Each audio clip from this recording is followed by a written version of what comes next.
Hello students, my name is Jayvardhan Gaur and welcome to Vardhan sir. Today we will study about blood. तो blood को पढ़ने से पहले हम थोड़ा ये समझ लेते हैं कि जो ह्यूमन बींग्स हैं होमोसेपियंस सेपियंस यानी कि हम लोग जो हैं हम मल्टी सेलुलर ऑर्गेनिज्म है। मतलब हम एक से ज़्यादा सेल से बने हुए हैं।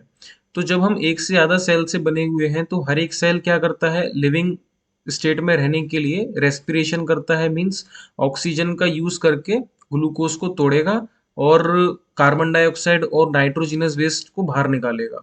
तो ये सारे सेल अगर अपना अपना काम खुद देख लेते तो कोई बात नहीं थी। बट मल्टी सेलुलर ऑर्गेनिज्म के अंदर एक ऑर्गन सिस्टम होता है जिसको बोलते हैं सर्कुलेटरी सिस्टम। यही सर्कुलेटरी सिस्टम ये सारे इनकी जो नीड्स है सेल की इनको पूरा करने के लिए ह्यूमन बींग्स के अंदर है, नेचुरली ये पाया जाता है, जिसको हम बोलते हैं ब्लड सर्कुलेटरी सिस्टम और लिम्फेटिक सिस्टम।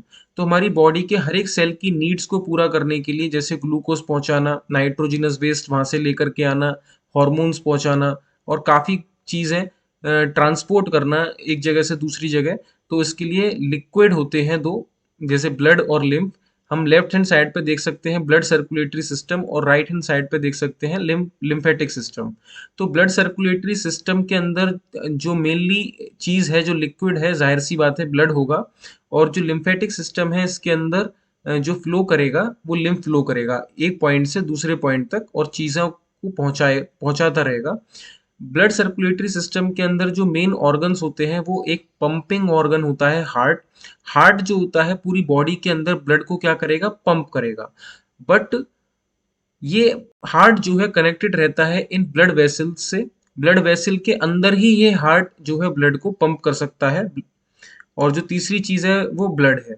यही ब्लड हार्ट के अंदर जाता है और फिर ये हार्ट ब्लड वेसल्स के अंदर इस ब्लड को पंप कर देता है। ब्लड वेसल्स क्या है, ये ट्यूब है छोटी छोटी सी, जैसे कि आर्टरीज, कैपिलरीज एंड वेन्स। इनके अंदर ब्लड को हम पंप करते हैं, मींस हार्ट इनको इनके अंदर ब्लड को पंप कर देता है। फिर दूसरा जो है लिम्फेटिक सिस्टम, ये मेनली होता है, एक्चुअली ब्लड जो है वो हर एक सेल तक नहीं पहुंच सकता क्योंकि ब्लड की एक लिमिटेशन है, वो ब्लड वेसल्स के अंदर ही फ्लो करता है। मींस इन ट्यूब्स के अंदर ही फ्लो करता है, जैसे कि आर्टरीज, वेन्स और कैपिलरीज। तो ब्लड हर एक सेल तक नहीं पहुंच पा रहा है, तो हर एक सेल तक कौन पहुंचता है, लिम्फ पहुंचता है। तो लिम्फेटिक सिस्टम के अंदर जो लिम्फ है वो हर एक सेल तक पहुंच पा रहा है। जैसे कि एग्जांपल लेते हैं, ब्लड जो है हार्ट ने पंप किया बाइसिफेलिक आर्टरी के अंदर। बाइसिफेलिक आर्टरी जो है हमारे ये हैंड के अंदर होकर के आती है, बाइसिफेलिक आर्टरी। और वो आर्टरी जा करके किस में मिल जाएगी, कैपिलरीज में, और कैपिलरीज वेन्स में। तो जो ब्लड रहा वो तो उस पूरे ब्लड वेसल्स के अंदर ही रहा। तो जो लिम्फ है वो क्या करेगा, जैसे कि ये हमारी फिंगर टिप है, यहाँ पर भी बहुत सारे सेल हैं आगे पीछे। तो ब्लड के अंदर से कुछ लिक्विड मटेरियल बाहर आता है, उसी को हम लिम्फ कहते हैं। और वही लिम्फ जो है इंटरस्टिशियल स्पेसेस, मतलब सेल्स के बीच बीच में जाकर के जो स्पेसेस होते हैं वहां तक पहुंचता है और सेल के टच में रहता है। और ये बाद में जाकर वही ब्लड में मिल जाता है। तो ब्लड बाहर नहीं आता, ब्लड कैपिलरी से ब्लड का कुछ पार्ट बाहर आ जाता है, जिसको हम क्या कहते हैं, लिम्फ कहते हैं। और इसी के बेस पे एक अलग से लिम्फेटिक सिस्टम भी है। तो लिम्फेटिक सिस्टम के अंदर एक तो लिम्फॉइड ऑर्गन्स होते हैं और क्या होता है, लिम्फ होता है। लिम्फॉइड ऑर्गन्स वो ऑर्गन्स होते हैं जो कि इम्यूनिटी प्रोवाइड करते हैं बॉडी को, और लिम्फेटिक सिस्टम का मेन फंक्शन इम्यूनिटी प्रोवाइड करना ही है। तो लिम्फॉइड ऑर्गन्स के अंदर जो पहला ऑर्गन है बोन मैरो। बोन मैरो एक लिक्विड होता है जो कि बोन के अंदर हमको मिलेगा और ये काफी चीजें प्रोड्यूस करता है। ब्लड के अंदर जो आरबीसी, डब्ल्यूबीसी, प्लेटलेट्स हैं, बोन मैरो इनको बनाता है। और आगे देखेंगे और क्या क्या चीजें बोन मैरो बनाता है। स्प्लीन, स्प्लीन का भी फंक्शन आगे देखेंगे। स्प्लीन जो है यहाँ पर हमको दिखाई दे रही है एक। फिर उसके बाद thymus gland, thymus gland gland भी क्या है, एक लिम्फॉइड ऑर्गन्स है। तो दो तरह के लिम्फॉइड ऑर्गन्स होते हैं, primary lymphoid organs and secondary lymphoid organs. तो प्राइमरी लिम्फॉइड ऑर्गन्स में आ जाते हैं bone marrow and thymus gland. बाकी क्या है, ये सारे सेकेंडरी लिम्फॉइड ऑर्गन्स हैं। स्प्लीन हो गया, लिम्फ नोड्स हो गए, टॉन्सिल्स हो गए। तो टॉन्सिल्स यहाँ पर हमको दिखाई दे रहे हैं, तो ये क्या है, सेकेंडरी लिम्फॉइड ऑर्गन है। और कुछ लिम्फ नोड्स हमको यहाँ पर स्टमक रीजन में पेनक्रियाज के पास दिखाई दे रही हैं, और नीचे कुछ बेली रीजन में हमको यहाँ पर दिखाई दे रही हैं कुछ लिम्फ नोड्स। फिर बाकी जो वेसल्स हैं, जो लेग्स में जा रही हैं, हैंड्स में जा रही हैं, और ऊपर नेक के थ्रू होकर जा रही हैं, लिम्फेटिक वेसल्स हैं, जिनके थ्रू होकर के लिम्फ फ्लो होता है। तो लिम्फेटिक सिस्टम के अंदर लिम्फ वेसल्स जो होती हैं उनके अंदर भी लिम्फ होता है, और सेल टू सेल बीच में कांटेक्ट भी कौन बनाता है? लिम्फ बनाता है। जबकि ब्लड जो होता है, ब्लड सर्कुलेटरी सिस्टम जैसे कि ब्लड वेसल्स और हार्ट के अंदर ही रहता है। अब हम अपना जो स्टार्ट करते हैं मेन टॉपिक ब्लड। तो ब्लड एक तरह का वेस्कुलर कनेक्टिव टिश्यू है, और हमारे अंदर दो तरह के वेस्कुलर कनेक्टिव टिश्यू हैं, ब्लड और लिम्फ। लिम्फ हालांकि पूरा वेस्कुलर कनेक्टिव टिश्यू नहीं है, थोड़ा बहुत तो लिम्फ जो है वेस्कुलर कनेक्टिव होता है, और ज्यादातर लिम्फ जो है सर्कुलेटरी सिस्टम के अंदर जो मिलता है वो सेल टू सेल कांटेक्ट बनाता है। टिश्यू के बीच में जितने भी सेल्स होते हैं उनके बीच में जो स्पेसेस होते हैं वहां पर लिम्फ पहुंचता है। तो कनेक्टिव टिश्यू का मतलब ये होता है कि ऐसे टिश्यूज जो कनेक्ट करके रखें बॉडी को। तो ब्लड भी क्या कर रहा है? पूरी बॉडी के हर एक सेल को कनेक्ट करके रख रहा है एक यूनिक ट्रांसपोर्ट सिस्टम के थ्रू, जिसकी जो भी नीड होगी वहां पर ब्लड के अंदर वो फ्लो करके आ सकता है। अब जैसे कि हम जानते हैं ब्लड एक लिक्विड पार्ट है, मतलब ब्लड जो होता है वो लिक्विड होता है। तो लिक्विड होता है इसीलिए उसके अंदर एबिलिटी होती है फ्लो करने की, क्योंकि फ्लूइड जो होते हैं उनके अंदर एबिलिटी होती है फ्लो करने की, और फ्लूइड में कौन आते हैं? गैसेस और लिक्विड। तो ब्लड लिक्विड होता है तो वो ब्लड वेसल्स के अंदर होकर के फ्लो कर सकता है, और जो ब्लड वेसल्स होती हैं इसीलिए वेसल्स यानी कि ट्यूब्स, इसीलिए ब्लड को क्या बोला? वेस्कुलर कनेक्टिव टिश्यू बोला। जो ब्लड का मीडियम होता है, जैसे कि ब्लड एक कोलोइडल सॉल्यूशन है, तो कोलोइडल सॉल्यूशन के अंदर जो मीडियम होता है वो होता है लिक्विड टाइप का। ब्लड की जो मैट्रिक्स यानी कि मीडियम होती है वो लिक्विड होती है, इसीलिए ब्लड हमको लिक्विड स्टेट में दिखाई देता है। और फाइबर फ्री मैट्रिक्स होती है, ब्लड के अंदर कोई भी फाइबर्स प्रेजेंट नहीं होते। स्टडी ऑफ ब्लड, ब्लड की जो पढ़ाई होती है, स्टडी होती है, इसको हिमेटोलॉजी बोला जाता है। और जो process of formation of blood है हमारे अंदर, जिस प्रोसेस से ब्लड बनता है उसको बोलते हैं हीमोपोइसिस। और कौन बनाता है ब्लड? बोन मैरो बनाता है। पूरा ब्लड बोन मैरो नहीं बनाता, ब्लड का कुछ पार्ट होता है उसको बोन मैरो बनाता है। जो ब्लड होता है रेड कलर का होता है, और ब्लड का पीएच स्लाइटली बेसिक होता है 7.4 के आसपास। तो अगर हम लिटमस टेस्ट करेंगे ब्लड का, तो रेड लिटमस को वो ब्लू लिटमस में कन्वर्ट कर देगा। जो अगर पूरी बॉडी का अगर बॉडी वेट देखो तो ब्लड उसमें कितना कॉन्स्टिट्यूट करता है? वो 7 to 8% है। मीन्स अगर कोई ह्यूमन 100 kg का होगा तो 7 से लेके 8 kg तो सिर्फ ब्लड का ही वेट होगा। और जो ब्लड है उसका वॉल्यूम भी मेल और फीमेल्स में वेरी करता है। मेल के अंदर थोड़ा ब्लड ज्यादा होता है, जैसे 5 से लेके 6 लीटर्स तक, और जो फीमेल्स होती हैं उनके अंदर ब्लड थोड़ा कम होता है, 4 से लेके 5 लीटर्स तक। ब्लड एक फॉल्स कनेक्टिव टिश्यू है। तो कनेक्टिव टिश्यू तो मैंने एक्सप्लेन कर दिया था, बट ये फॉल्स कनेक्टिव टिश्यू क्या है? एक्चुअली जो बाकी कनेक्टिव टिश्यू है वो अपनी मीडियम जो होता है, अपना जो जिसके अंदर सेल्स रहते हैं वो खुद बना लेते हैं। पर ब्लड का जो प्लाज्मा है, जो प्लाज्मा क्या होता है ब्लड के अंदर? उसका जो मीडियम होता है जिसके अंदर सारे के सारे सेल्स आपस में स्विम करते हैं और एक जगह से दूसरी जगह जा पाते हैं। जैसे मान लेते हैं एक स्विमिंग पूल है, उसके अंदर पानी भरा हुआ है। तो पानी तो हो गया प्लाज्मा, फिर उसके अंदर जितने भी बच्चे या फिर जो भी लोग स्विमिंग कर रहे हैं तो वो क्या हो गए? सब ब्लड कॉर्पस्कल्स यानी कि सेल्स हो गए। तो ब्लड के अंदर जो मैट्रिक्स वाला पार्ट, मतलब मीडियम वाला पार्ट है, जो प्लाज्मा जिसको कहते हैं, वो ब्लड नहीं बनाता, मतलब ब्लड के सेल्स नहीं बनाते। जैसे आरबीसी, डब्ल्यूबीसी और प्लेटलेट्स वो पार्ट जो है नहीं बनाते। तो वो कौन बनाता है? वो लिवर और लिम्फोइड ऑर्गन्स बनाते हैं। अगर मेनली पूछा जाए कौन बनाता है, तो लिवर बनाता है। और भी काफी रीजंस हैं, बट ये मेन रीजन है कि ब्लड के सेल्स अपना जो प्लाज्मा होता है वो खुद नहीं बनाते। अपना जो मैट्रिक्स यानी कि मीडियम होता है प्लाज्मा, वो खुद नहीं बनाते। कौन बनाता है? लिवर बनाता है। फिर सेल्स जो होते हैं ब्लड के, उनके अंदर डिवीजन की पावर नहीं होती, सेल डिवीजन वो नहीं करते। जैसे कि आरबीसी, डब्ल्यूबीसी और प्लेटलेट ये सेल डिवीजन नहीं करते।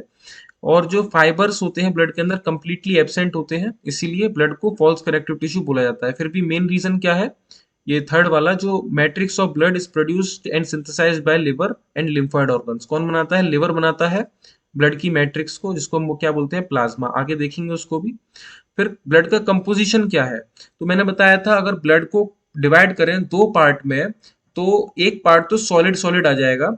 जैसे कि मान लेते हैं एक अल्ट्रा मेम्ब्रेन लेते हैं, एक अल्ट्रा फिल्ट्रेशन मेम्ब्रेन अगर लेंगे और उसके अंदर हम ब्लड डालेंगे, तो एक लिक्विड वाला पार्ट नीचे चले जाएगा जिसको बोलेंगे प्लाज्मा, और जो ऊपर अल्ट्रा फिल्ट्रेशन मेम्ब्रेन पे रह जाएगा उसको बोलेंगे ब्लड कॉर्पस्कल्स, मतलब ब्लड सेल्स।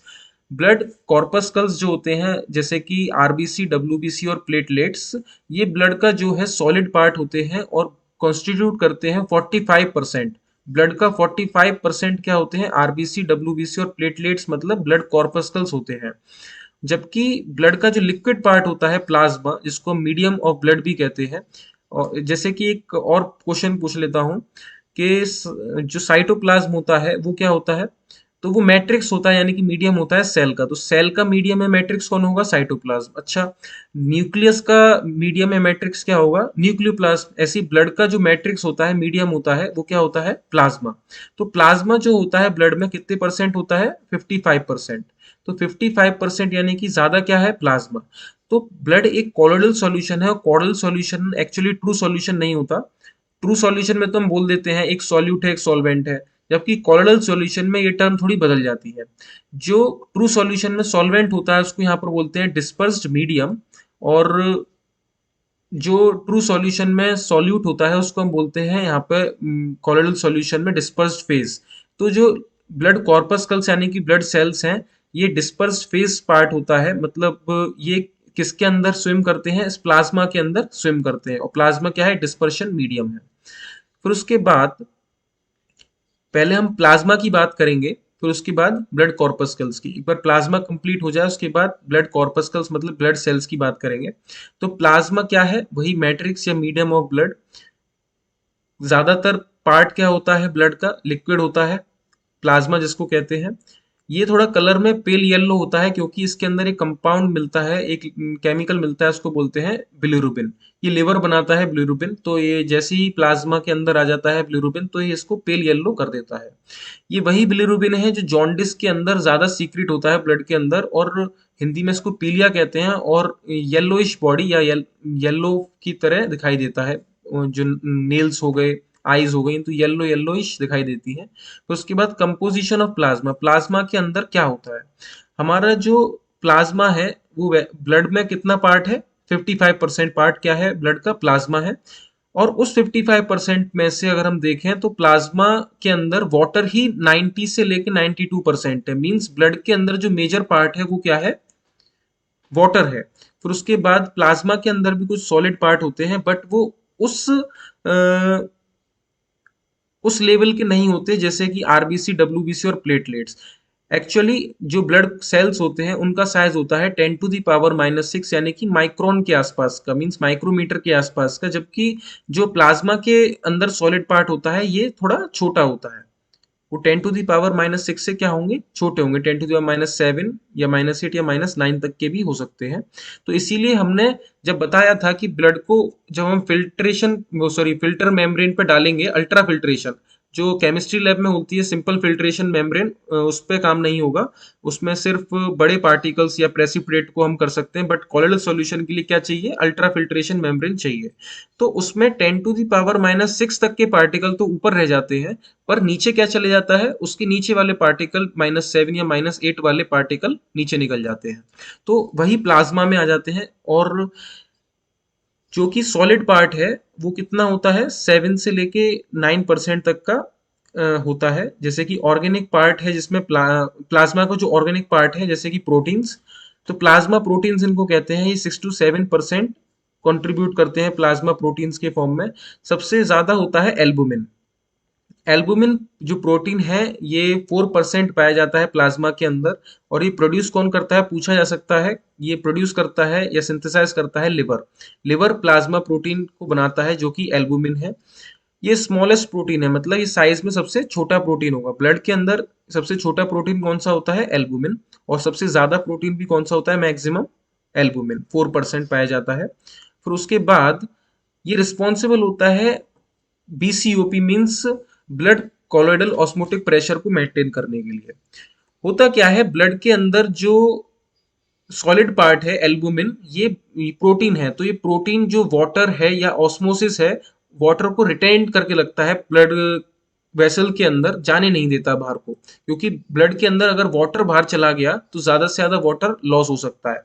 जब ब्लड किडनी में पहुंचता है तब भी ये BCOP means blood colloidal osmotic pressure maintain करके रखता है, ताकि ब्लड के अंदर से ज्यादा लिक्विड पार्ट का लॉस ना हो। फिर उसके बाद दूसरे तरह का जो प्रोटीन है ब्लड के अंदर, वो 2 से 2.5% मिलता है, जिसको बोलते हैं ग्लोब्यूलिन। तो अगर ब्लड के अंदर रेशियो देखें एल्बुमिन और ग्लोब्यूलिन का, तो एल्बुमिन तो 4% था और ग्लोब्यूलिन 2 या 2 से 2.5% मिला। तो ये जो रेशियो हो जाता है ब्लड के अंदर एल्बुमिन और ग्लोब्यूलिन का, ये होता है 2:1। जब ब्लड में से कुछ पार्ट वहां चले जाता है लिम्फ की फॉर्म में, लिम्फेटिक सिस्टम में, तब ये रेशियो उल्टा हो जाता है। लिम्फेटिक सिस्टम के अंदर जो ग्लोब्यूलिन है वो क्या मिलेगा, ज्यादा मिलेगा। लिम्फेटिक सिस्टम के अंदर ग्लोब्यूलिन क्या मिलेगा, ज्यादा मिलेगा, और एल्बुमिन कम मिलेगा। तो रेशियो कितना हो जाता है, ये उल्टा हो जाता है। जो कि अभी 2:1 है ब्लड के अंदर, तो लिम्फेटिक सिस्टम के अंदर क्या होगा, ये रेशियो 1:2 होगा। एल्बुमिन तो 1% होगा, मतलब एल्बुमिन तो 2% होगा और ग्लोब्यूलिन 4% होगा। तो ग्लोब्यूलिन कौन बनाता है, produced and secreted by liver and lymphoid organs. तो कुछ ग्लोब्यूलिन तो लिवर बनाता है और कुछ लिम्फोइड ऑर्गन्स बनाता है। लिम्फेटिक सिस्टम मैंने बताया था, उसके अंदर ग्लोब्यूलिन ज्यादा होता है, इसीलिए ये ग्लोब्यूलिन क्या करते हैं, ये प्रोटेक्ट करते हैं हमको वायरसेस और बैक्टीरिया टॉक्सिक सब्सटेंसेस से, हमें प्रोटेक्ट करते हैं। तो ये जो ग्लोब्यूलिन है ये डिस्ट्रॉय कर देते हैं बैक्टीरिया को, वायरसेस को या टॉक्सिक सब्सटेंसेस को, ताकि जो बॉडी है उसको हार्म ना हो सके। तो ये ग्लोबुलिन 3 तरह के होते हैं, अल्फा ग्लोबुलिन, बीटा ग्लोबुलिन और gamma globulin. Alpha beta globulin तो लिवर बनाता है। अल्फा ग्लोबुलिन के एग्जाम्पल है सेरुलोप्लाज्मिन, ये कॉपर होता है इसके प्रोटीन के अंदर। और जो बीटा ग्लोबुलिन है इसका एग्जाम्पल है ट्रांसपेरेंट, इसके प्रोटीन के अंदर आयरन होता है। जो गामा ग्लोबुलिन है ये एक्चुअली ज्यादा बड़ा रोल प्ले करते हैं हमारी इम्यूनिटी को मेंटेन करने में। ये गामा ग्लोबुलिन कौन बनाता है, लिम्फोइड ऑर्गन्स बनाते हैं, जैसे कि बोन मैरो या फिर थाइमस, ये दोनों मिलकर के बनाते हैं, और डब्ल्यूबीसी भी गामा ग्लोबुलिन बना लेते हैं। ये प्रेजेंट होते हैं in the form of antibodies, मतलब गामा ग्लोबुलिन जो है एंटीबॉडीज की फॉर्म में प्रेजेंट होते हैं। तो गामा ग्लोबुलिन के भी बहुत सारे टाइप होते हैं, वो अभी हम पढ़ेंगे। तो ये डिस्ट्रॉय करते हैं बैक्टीरिया को, वायरस को, और जो भी टॉक्सिक सब्सटेंस अपनी बॉडी के अंदर आ जाता है उसको डिस्ट्रॉय करते हैं। और गामा ग्लोबुलिन को एक और टर्म दिया गया है, इम्यूनोग्लोबुलिन्स। इम्यूनोग्लोबुलिन्स मेजरली क्या प्रोवाइड करते हैं, हमको इम्यूनिटी प्रोवाइड करते हैं।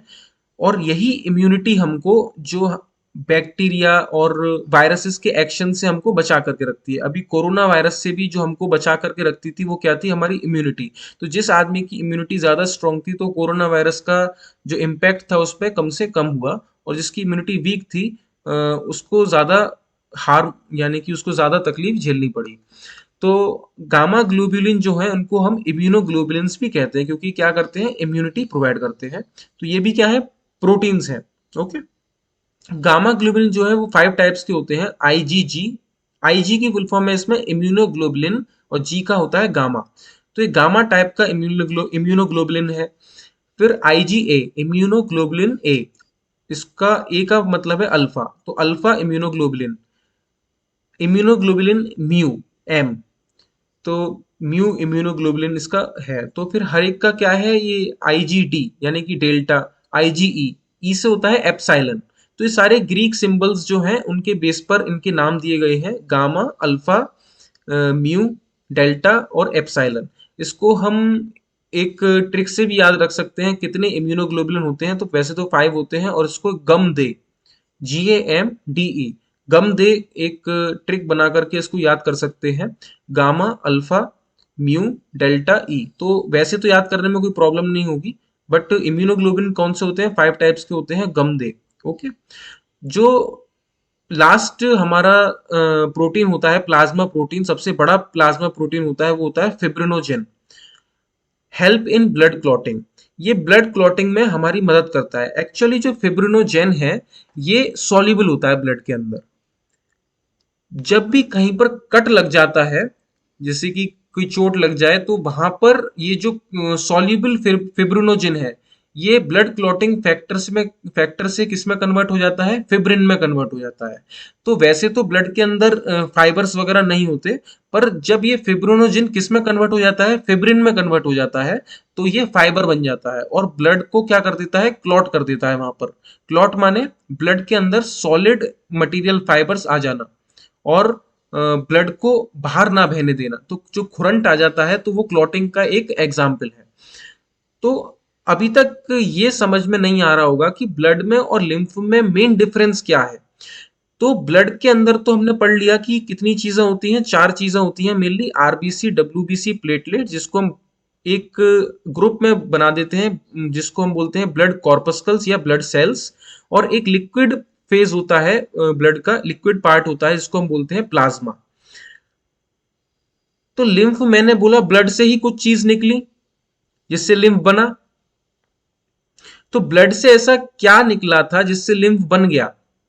तो ब्लड में से अगर हम आरबीसी हटा दें तो लिम्फ बन जाता है। मतलब कंपोजिशन में डिफरेंस होता है बहुत ज्यादा, बट अगर मेनली अगर मोटी मोटी बात देखें तो जो आरबीसी होती हैं वो ब्लड वेसल्स में से कभी बाहर आती ही नहीं है। तो ब्लड वेसल्स में से आरबीसी नहीं आती। ब्लड वेसल्स के अंदर जो मेनली जो ब्लड कैपिलरीज के अंदर जो पोर्स होते हैं उसके थ्रू ये डब्ल्यूबीसी, प्लेटलेट्स और प्लाज्मा और उसके कुछ पार्ट अंदर आते जाते रहते हैं, उसको हम बोलते हैं लिम्फ।